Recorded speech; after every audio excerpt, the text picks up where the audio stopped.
मैं तेरा बेटा ना होता, तू मेरी माँ ना होती तो अनर्थ इतना बड़ा नहीं हुआ होता। इसलिए जा, आज के बाद जो राम से हमें दूर कर दे, ऐसे कैकेयी से मेरा कोई रिश्ता नहीं रहेगा। भरत जी ने हाथ उठाया, हे आकाश में खड़े देवता, मेरे प्रतिज्ञा का साक्षी बनना तुम। हे सरजू मैया, तुम मेरी प्रतिज्ञा की साक्षी बनना।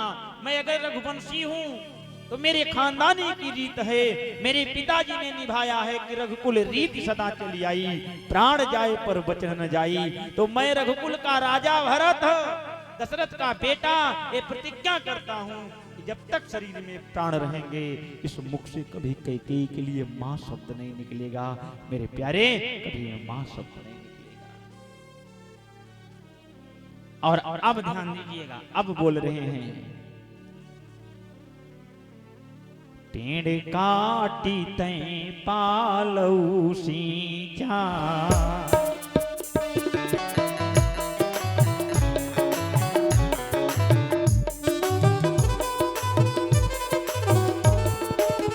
पेड़ काटी तैं पालऊ सींचा, पेड़ काट कहीं पालहूँ सींचा, पेड़ काट कहीं पालहूँ सींचा, मीन जियन निति बारी उली जा, मेडले नयत बार होने सा, मेडले नयत बार होने सा, परमागत मन भयहु न पीरा, परमागत भयहु न पीरा, परमागत मन भयहु न पीरा, परमागत भयहु न पीरा, गिरि जीभ मुख भरहु न कीरा, देव मुख भरहु न कीरा, देव मुख भरहु न कीरा।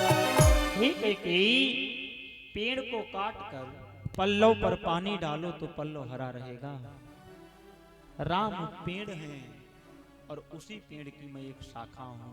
तू शाखा को हरा करने के लिए पेड़ को काट दिया।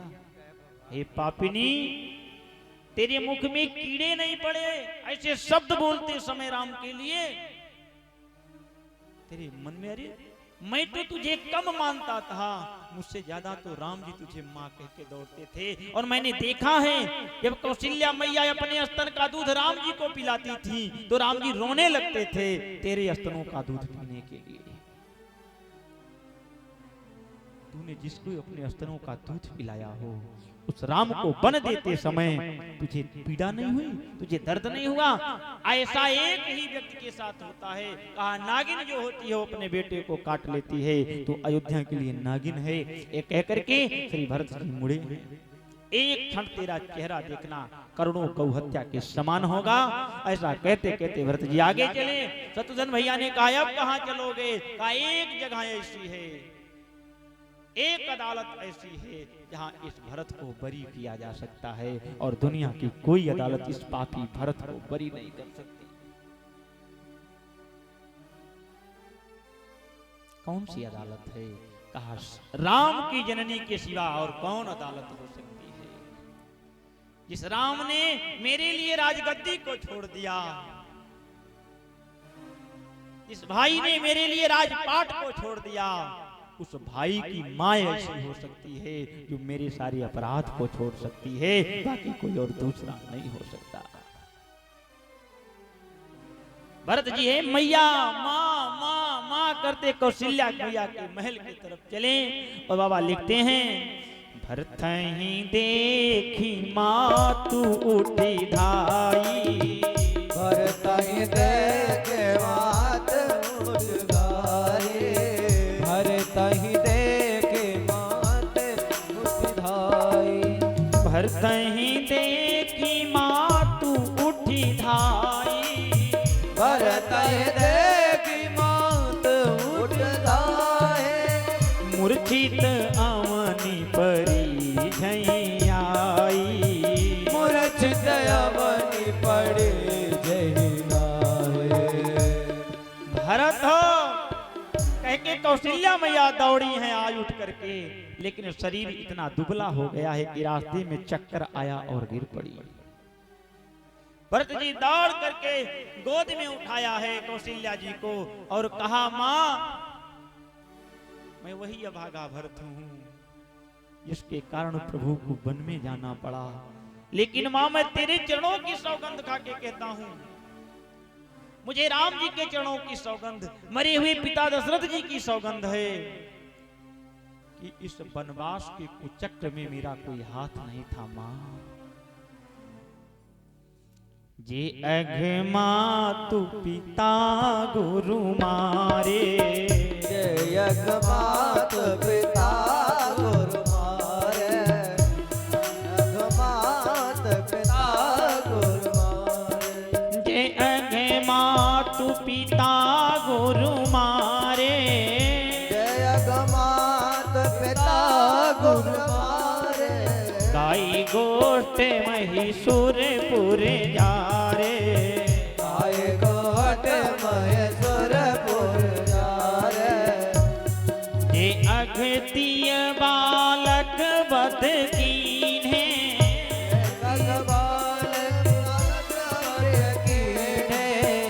बीत महीपन माहुर दीन्हे, बीत महीपन माहुर दीन्हे। जो अबोध बालक को मारने में पाप लगता है, गाय को जलाने में पाप लगता है, ब्राह्मणों के अपमान में पाप लगता है, हे मां वो अघ का पाप हमें लगे अगर इसमें कोई मेरा चक्र हो। कौशल्या जी ने कहा, पगले क्या कह रहा है, दुनिया आकर के कहे, यहाँ तक राम और पिता दशरथ आकर के कहे कि भरत ने ऐसा किया तो मैं सबको एक किनारे करूंगी और तुझे एक किनारे करूंगी। तूने मेरा दूध पिया है और जो कौशल्या का दूध पिया हो उसके विकार बुद्धि में इतने विकार आ ही नहीं सकते। अस कही मात भरत उरलाई, और जैसे भरत जी को गले लगाया मैया के स्तनों से दूध की धारा निकल पड़ी, बात सलता फूट पड़ी है। दशरथ जी का अंतिम संस्कार हुआ, समय कम है, हम थोड़ा कथा को भगाते हुए ले चलेंगे। भरत जी का दशरथ जी का संस्कार हुआ, भरत जी ने सुंदर संस्कार किया। रानियां सती होने के लिए जा रही थी, हाथ जोड़कर भरत जी खड़े हो गए, बोले पिताजी चले गए, इस कमी को तो मैं पूरा नहीं कर सकता, मैं था नहीं। ध्यान देना,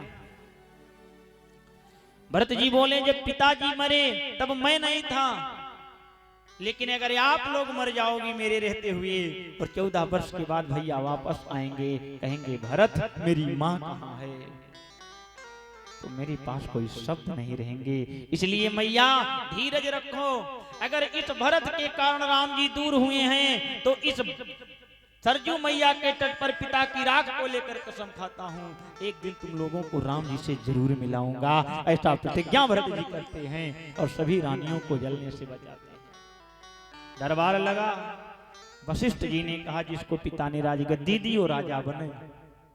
कौशल्या जी ने भी कहा बेटा गुरु माता पिता की बात बिना विचारे करनी चाहिए, राजगद्दी पर बैठो, राजगद्दी का सुना होना दोष होता है।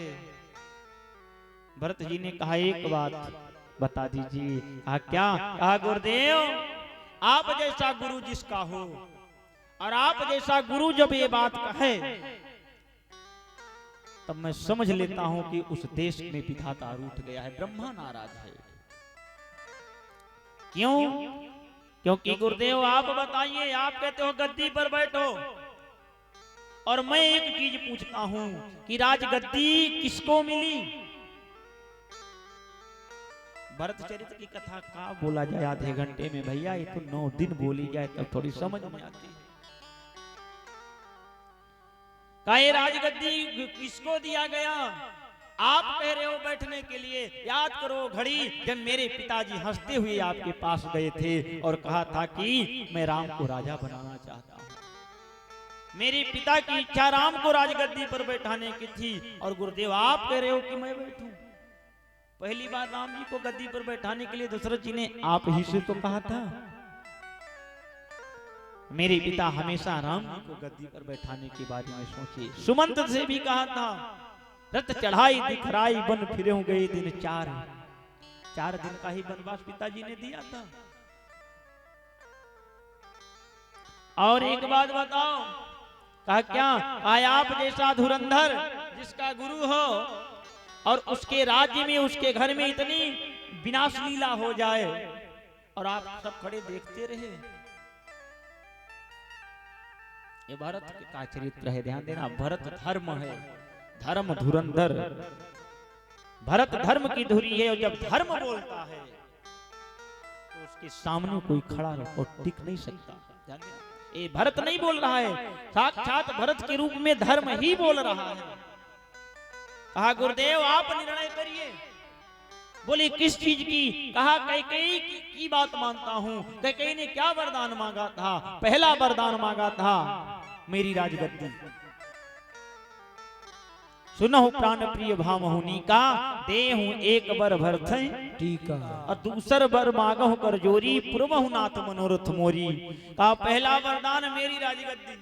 गुरुदेव जब पहला वरदान मेरी राजगद्दी थी तो मुझे बुलाया गया होता और मुझे गद्दी पर बैठाया गया होता,